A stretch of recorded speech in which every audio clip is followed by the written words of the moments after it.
반갑습니다. 수학작가 김정현입니다. 이어폰을 하나가 아니고 그냥 다 뺄게요. 네, 잘 보내셨나요?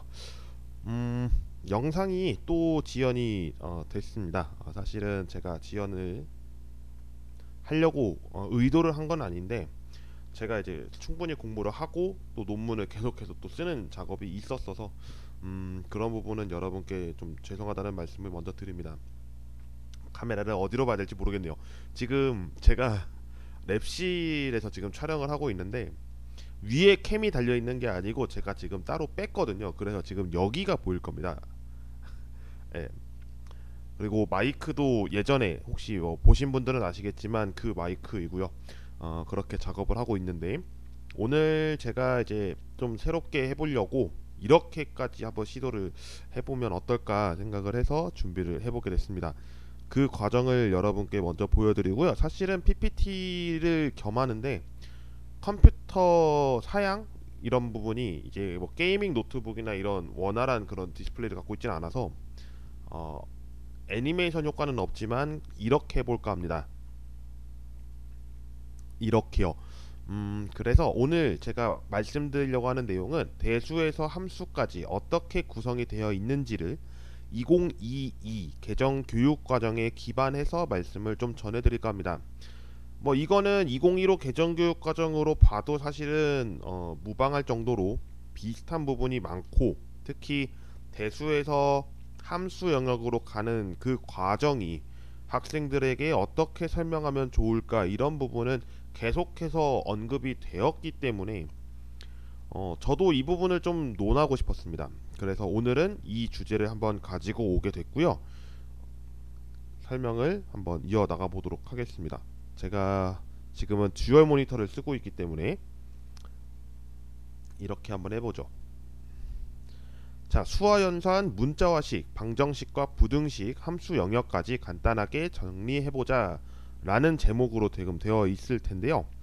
이 제목으로 제가 말씀을 드릴 것 같으면 이 대수에서 함수 영역 이렇게 얘기를 했지만, 사실은 2022 개정교육 과정에서는 5가지 학습 영역으로 설명을 하고 있습니다.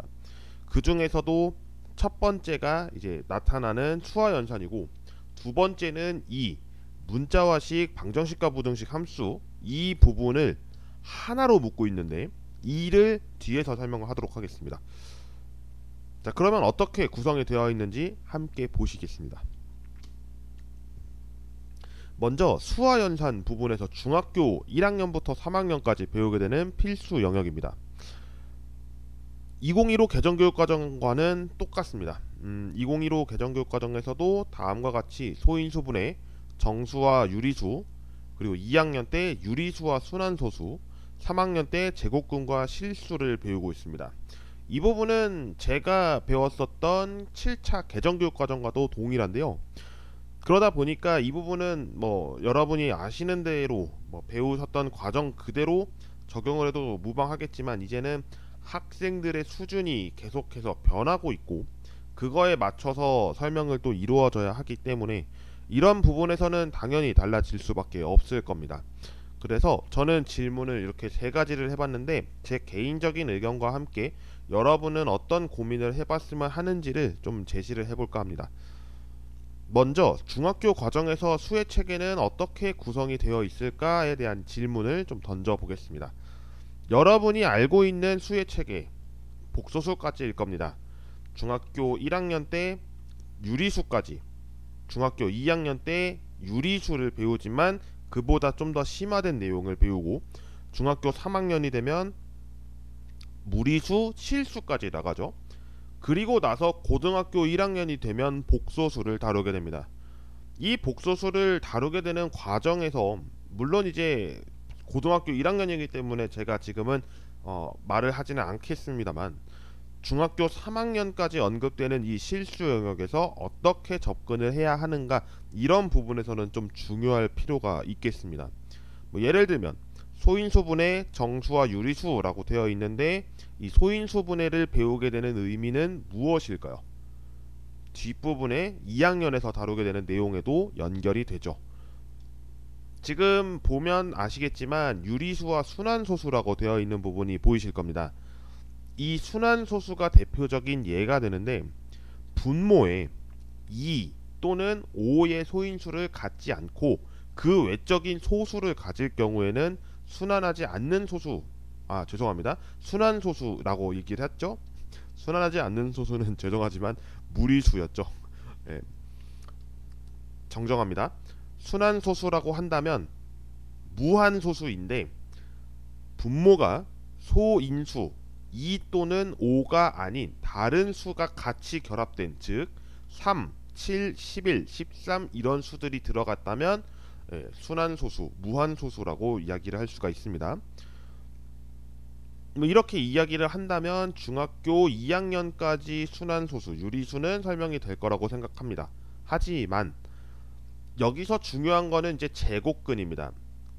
중학교 2학년 때까지 배웠던 유리수를 가지고 이제 무리수를 설명해야 합니다. 그 무리수를 설명할 때 제곱근을 처음으로 도입했을 때 어떻게 설명을 해야 할까, 이런 부분이 이제 질문 3번과도 연결될 수 있습니다. 즉 지금 보시면 중학교 1학년 때 정수라고 되어 있을 텐데, 이 정수도 학생들이 처음 등장하는 용어일 거고요. 소인소분해는 당연하고 유리수도 마찬가지입니다. 순환소수 마찬가지고 제곱근, 실수 마찬가지입니다. 새로운 용어가 나올 때마다 학생들한테 용어가 제대로 심어졌는지를 확인할 필요가 있을 거고요. 그와 관련해서도 지금 질문 2에 제시된 것처럼 사칙 연산, 대소관계, 각수의 특징이라고 되어 있는 부분도 이 부분은 명확하게 알 필요가 있을 겁니다. 조금만 더 부연 설명을 해볼게요. 여러분은 그동안 이제 초등학교에서 배웠던 지식으로 학생들을 가르친다라고 한다면 큰 수에서 작은 수를 뺀다라고만 생각했을 겁니다. 하지만 요새 학생들은 이제 워낙 사교육의 발달이 커졌고 그런 부분에서 학습이 먼저 이루어졌기 때문에 나타나는 사례가 되는데, 작은 수에서 큰 수를 빼면 어떻게 되는가에 대해서 그동안 초등학교 교육과정에서는 설명할 수 없었습니다. 우리는 4 빼기 6을 계산한다고 했을 때 마이너스 2라고 이야기를 할 수가 없었기 때문인데요. 이제는 중학교가 돼서 4 빼기 6은 마이너스 2야 라고 하는 이 과정을 어떻게 설명할 것인가 라고 뒀을 때 이 마이너스라는 그 기호, 즉 음의 부호는 어떻게 또 설명할 것인가에 대해서도 이야기할 필요가 있습니다. 우리는 4 빼기 6이라고 하는 것을 6 빼기 4로 접근을 한 다음에 부호를 하나 마이너스를 친다, 이렇게 설명할 수도 있겠지만 그보다 더 학생들이 받아들이기 쉽게 설명할 수 있는 방법들도 고안할 필요는 있을 겁니다.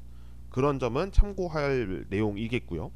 대소관계도 어쩌면 마찬가지일 겁니다. 근데 대소관계는 초등학교 때도 다뤄봤을 거기 때문에 크게 문제가 되지는 않으리라 생각합니다. 왜냐하면 분수에서도 대소관계를 따져봤고, 그렇기 때문에 여기에서 대소관계는 어떤 부분에서의 대소관계일 거냐라고 한다면 중학교 1학년에서만 놓고 볼 때 음의 유리수 부분에서 이야기를 할 가능성이 크겠죠. 그럼 이 대소관계를 따지기 위해서 우리는 무엇을 그리냐면 사실상 수직선을 그리고 어디 위치에 있는지를 그리게 됩니다. 하지만 그 과정이 과연 옳은지에 대해서는 고민해 볼 필요가 있습니다. 우리는 수직선이라는 단어 자체가 실수하고 1대1 대응된다는 사실을 여러분도 잘 알고 계실 거라 생각하는데요. 수직선은 실수에 해당하기 때문에 모든 점에서 찍혀진다라고 하는 것을 학생들에게 잘못 인식시켜서는 안 될 것입니다. 즉 유리수가 수직선에 1대1 대응한다라고 한다면 잘못된 계산이고요. 그러니까 잘못된 정보고 그것을 심어주지는 않기 위해서 다른 어떤 방법을 사용하는 것이 좀 더 명확할 겁니다. 물론 그 과정은 중학교 3학년이 돼서야 수직선이 왜 실수하고 1대1 대응이 되는지를 알게끔 하는 과정이 물론 필요하겠죠. 그렇지만 직관적으로 학생들에게 설명하기 위해서는 음의 부호이기 때문에 음의 부호상에서는 왜 이제 우리가 이제 흔히 얘기하는 절대값이 있죠. 절대값을 씌우기 전 상태, 그러니까 음의 부호를 낀 수에 대해서 절대값을 하면 양의 유리수가 되겠죠. 그 양의 유리수를 가지고 비교를 했더니 왼쪽이 크면 반대로 오른쪽이 크다가 되죠. 결과값은. 그게 왜 그러느냐, 이런 부분을 좀 설명할 논의도 필요하겠습니다. 사실상 수와 연산 부분은 맨 처음에는 너무 쉬웠어요. 우리는 너무 쉽게 알고 있어요. 하지만 학생들이 받아들일 때는 굉장히 어려운 부분이 이 부분일 겁니다. 그래서 제가 말씀드린 내용이 이 사칙연산, 대소관계, 각수의 특징이라고 하는데, 흔히 얘기하는 이제 질문은 이런 거죠. 왜 음수 곱하기 음수는 양수가 되느냐? 이 부분이 제일 우리에게는 고민거리일 겁니다. 어떻게 설명을 해야 할까? 그러면 반대로 루트, 즉 제곱근에 대해서 루트 2와 루트 2를 곱하면 왜 2가 되는가? 이거는 좀 쉽죠? 상대적으로 쉬운 부분에 해당할 수 있습니다. 근데 루트 안에는 왜 양수가 들어가느냐? 이런 부분에서 또 질문을 할 수가 있겠죠. 우리는 복소수를 배우지 않았기 때문에 어쩔 수 없이 우리는 음수라는 개념을 빼고 들어갑니다. 중학교 과정은요. 그런 점은 참고하시면 좋을 것 같고, 그래서 이제 설명할 때 굉장히 좀 복잡한 부분이 이 수화연산이라고 저는 생각합니다. 개인적으로요. 이 부분을 알아야 그 다음 영역을 알 수 있기 때문인데, 그 다음 부분을 같이 보겠습니다.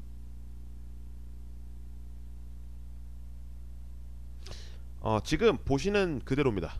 근데 약간 좀 용어가 이상하죠. 문자와 식이라고 제가 정리를 괄호로 했는데, 이 과정을 뭐라고 설명하고 있냐면 2022 개정교육과정에서는 변화와 관계라고 하나의 영역으로 설명을 하고 있습니다. 그렇게 해서 중학교 1학년부터 3학년까지의 내용을 다루고 있는데요.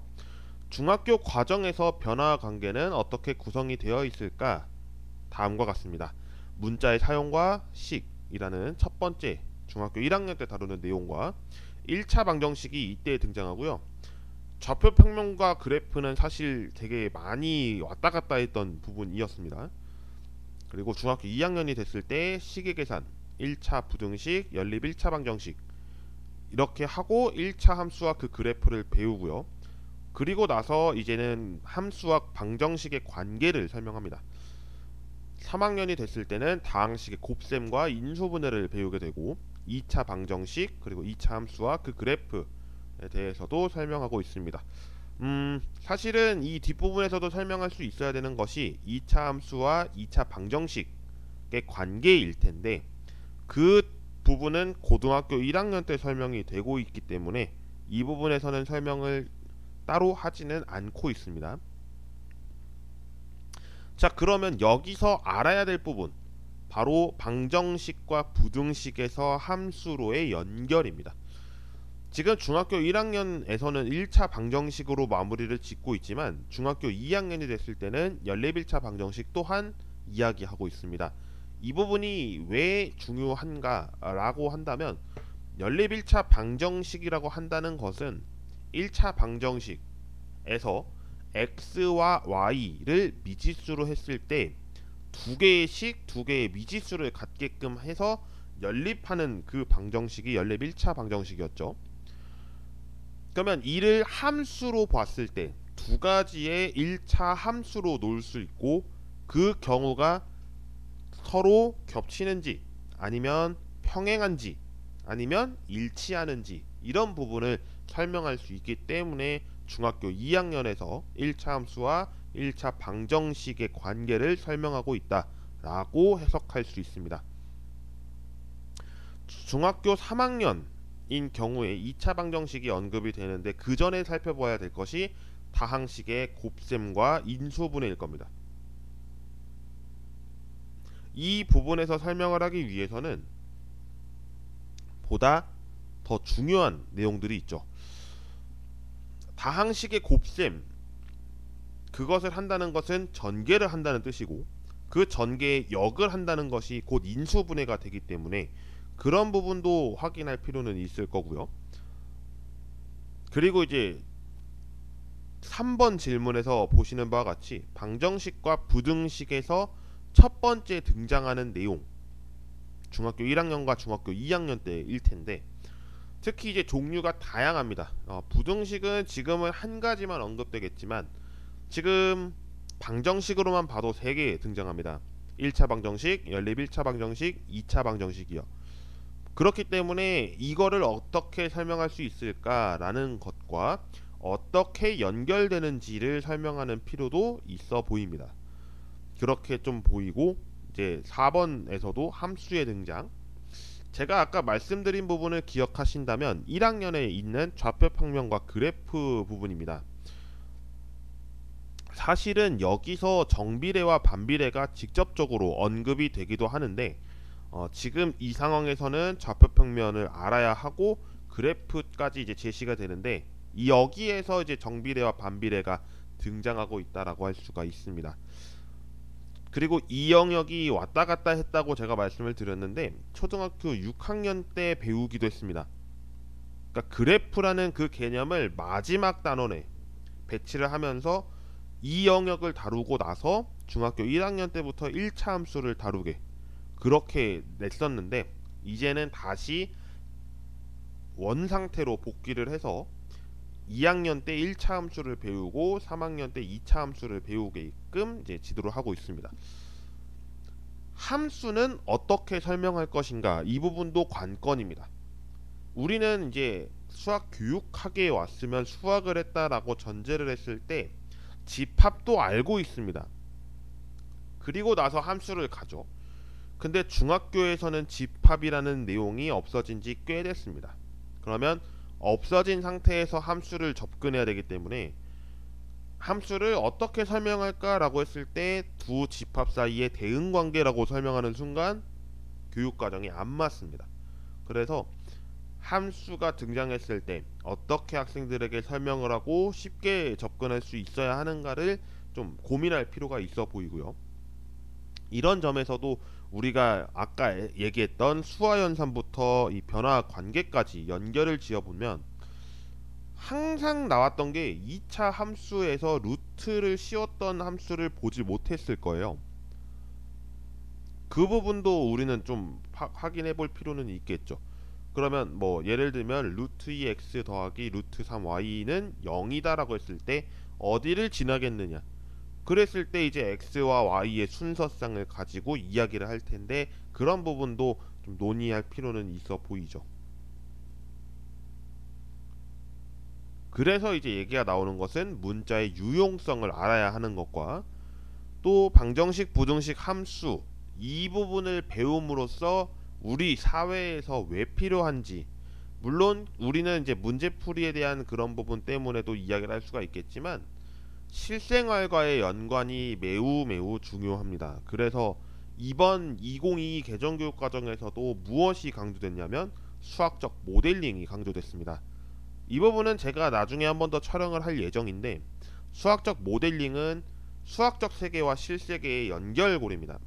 그런 부분. 그래서 이 모든 영역에서, 수학에서 배우는 모든 영역에서는 이 연결이라는 것이 매우 매우 중요하고, 그 연결은 각 영역에서의 연결이다 라고 생각을 해주시면 좋을 것 같습니다. 네, 그렇게 해서 오늘 이렇게 영상을 촬영을 해봤는데, 지금은 좀 카메라를 바라볼게요. 오늘도 그렇고 어제도 그렇고 비가 상당히 많이 내렸습니다. 안전에 각별히 유의하시고요. 오늘 이렇게 캠을 켰지만 아마 계속해서 이런 캠 영상을 좀 중심으로 보내지 않을까 생각을 합니다. PPT로 보내거나 아니면 제가 패드처럼 이제 쓰거나 그런 방식을 좀 택할 것 같긴 한데, 여러 방법을 좀 고안하겠습니다. 그리고 그와 관련해서 제가 지금은 계속해서 정기적으로 이렇게 언제 업로드를 하겠다라고 말씀을 드리지는 못하지만 가끔씩 이렇게 영상을 좀 촬영하는 그런 시간을 좀 가져볼까 하고요. 오늘은 여기까지 진행하겠습니다. 수학 교육학과 관련해서 혹시나 뭐 질문이 있거나 아니면 뭐 대학원 생활에서 또 궁금하신 부분이 뭐 다른 유튜버 분들이나 뭐 크리에이터 분들께서도 많이 Q&A를 진행하셨지만 특히 수학교육학에서는 제가 서치해본 바로는 그렇게 많지는 않았어서 혹시나 궁금하신 부분이 있다면 댓글에다가 남겨주시면 제가 확인하고 그다음에 마무리 때 뭐 Q&A를 말씀을 한번 드리거나 아니면 모아서 Q&A를 촬영하는 시간을 가져보겠습니다. 오늘 긴 시간 시청해주셔서 대단히 감사드리고요. 다음 시간에 언제가 될지는 모르겠지만 인사드리겠습니다. 고맙습니다.